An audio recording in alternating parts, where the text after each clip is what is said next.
Who would have thought? I came home early to surprise my wife, only to freeze behind the door, listening as she laughed with her friends and said I was just a pitiful man begging for scraps of love. And when they asked if she was still sleeping with her side guy, she didn't deny it. She just sipped her wine and smiled. Of course, sometimes a woman needs someone who knows what she's doing. That was the moment I stopped being the loyal husband and became the man who would make the entire world see her for who she truly is. Thank you for always being with us. Every view and every share from you means the world. If our stories have touched you, don't forget to subscribe and leave a comment telling us where you're watching from. Who knows, the next story might just have a piece of you in it. Who would have thought? After 3 years of marriage, I'd end up being the punchline of my own life. My name's Ethan. I'm 32, a mid-level architectural designer working in a modest firm just outside of Michigan. I'm not rich, not flashy, but I own a cozy house, have a stable job, and most of all, I love my wife, Ellie, with everything I had. Ellie, she was the kind of woman who made heads turn when she walked into a room. Beautiful in a quiet, graceful way. Sweet to everyone. She knew exactly what to say, how to smile. I used to think marrying her was the luckiest thing that ever happened to me. We tied the knot after a year of long-distance dating. Met a few times, decided to move in together, and everything just felt right. She'd hold me when I came home tired.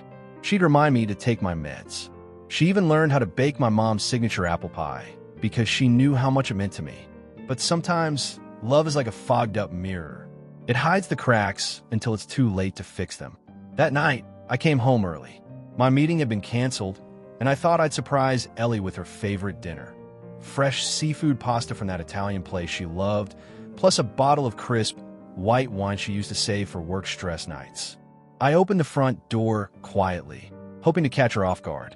But instead of the sound of soft music or her sweet voice calling my name, I heard something else. Laughter. Shrill, mocking, layered with sarcasm. Ellie's voice rang out, dripping with cruelty. Oh my God, you guys. He seriously thinks I'm still into him. I mean, bless his heart. The poor man's practically begging for attention. My heart stopped. I froze in the hallway, not daring to move, not daring to breathe. Then another voice chimed in. Probably her friend Rachel, from the tone. Wait, so you're actually still sleeping with Chris? While Ethan is at work. And Ellie didn't deny it. She giggled. Girl, sometimes you just need someone who knows what they're doing. Laughter exploded again. Glasses clinked. My name floated through the air like some pathetic joke. I stepped back from the door like a ghost, slipped out of the house unnoticed, and sat in my car, hands clenched on the wheel, staring into the night. They were still laughing, still drinking, still talking about me like I was the village idiot. I used to think the greatest pain was losing the one you love. No, the greatest pain is realizing the person lying next to you every night. The one who kisses you in the morning, who says I love you before bed, is laughing behind your back. I didn't go back inside. I didn't confront her, not that night. I needed to be sure. I needed to know exactly who I was living with. So I began investigating, and what I found made that one overheard conversation seem like a warm-up act. I didn't return home that night. Instead, I checked into a cheap motel near my office, an old place I used to crash at during all-nighters. The room was stuffy, the AC loud, and the bed creaked with every breath. But I didn't care. I wasn't planning to sleep anyway. I just lay there, staring at the ceiling while Ellie's laughter replayed in my head, on loop like a horror track I couldn't pause. I could have stormed in that night, could have shattered her wine glass, screamed in their smug faces, exposed every word I heard. But I didn't, because I knew they'd deny it. And if I wanted to end this on my terms, I didn't need her fake apologies. I needed proof. The next morning, I slipped back home before sunrise. Ellie was still asleep, curled under the covers like nothing had happened. I stood at the doorway, just watching her. For a second, I tried to see the woman I fell in love with. But she wasn't there. I quietly went into my office and opened my laptop. That's when the plan began. Step 1. I bought a tiny USB audio recorder, one of those sleek ones that looks like a flash drive. I tucked it behind the living room TV, where Ellie and her friends usually hung out. It could record up to 12 hours straight. Step 2. I hired a private investigator. The guy's name was Mason, ex-military, stone-faced, got straight to the point. I handed him a photo of Ellie and gave him her work address. I need to know where she goes after work, who she meets, everything. I told him, keeping my voice steady. You want photos too? Mason asked. No, I said. I want undeniable evidence. The first few days? Nothing. Ellie went to work, came home, sent me a few sweet texts, played the perfect wife like she always did. She was good at the performance. I started to doubt myself. Maybe I'd misheard. Maybe I wanted to be hurt so badly that I made it all up in my head. But on day 4, Mason called. Where do you want to meet? We met in his car, parked outside a Walmart. Mason handed me a small USB drive, said nothing, just nodded. I didn't wait to get home. I opened my laptop right there in the back seat and plugged it in, slipped on my headphones, and within 40 seconds, every shred of doubt turned into raw, unfiltered truth. Ellie hadn't gone straight home after work. She'd stopped by an apartment complex across town, Chris's apartment. Chris, her friend from work. The surveillance video showed her walking into the building like she belonged there, her hand brushing his as the elevator doors closed. Same smile, same sparkle in her eyes, same damn laugh. I didn't cry. I didn't scream. I just went numb. Something inside me broke, but not in a way that left me weaker. In that numbness, something new grew. Not revenge, not rage, clarity. I wasn't Ethan, the quiet, loyal husband anymore. I was the man who was going to remind her exactly who she married. I didn't stop there. I hacked into one of Ellie's hidden email accounts, a backup Gmail linked to an old Instagram handle. Turns out, she used it to book hotel rooms. I found confirmations matching the same nights she told me she had late meetings. Some nights, she booked hourly rates. Some nights, she got deluxe suites with balconies. One email stood out. Make sure to bring that cologne from last time. I'm addicted to it now. Ethan smells like old books. I laughed. Old books. Maybe that's exactly what I was. Classic, faithful, full of meaning, but forgotten by someone chasing cheap thrills. By the end of the week, I had everything I needed. Audio recordings, surveillance footage, emails, hotel receipts, full browser history. And I started planning the event. Not an argument, not a fight, a performance. A night she'd never forget. Because if she wanted to laugh at me with her friends, then I'd make sure everyone else got a front row seat to her show. I never told Ellie about the dinner party. I just quietly made the arrangements, booked the venue, ordered the wine, and sent out the invitations. But not just to anyone. I invited her friends, a few of my old co-workers, even Ellie's mom, the woman who once called me the best thing that ever happened to her daughter. And of course, I invited Chris. On his card, I wrote in red ink, "To Chris, thank you for always being there for Ellie." Pure sarcasm, but nobody suspected anything. To everyone else, I was just planning a surprise anniversary celebration. Ellie was ecstatic.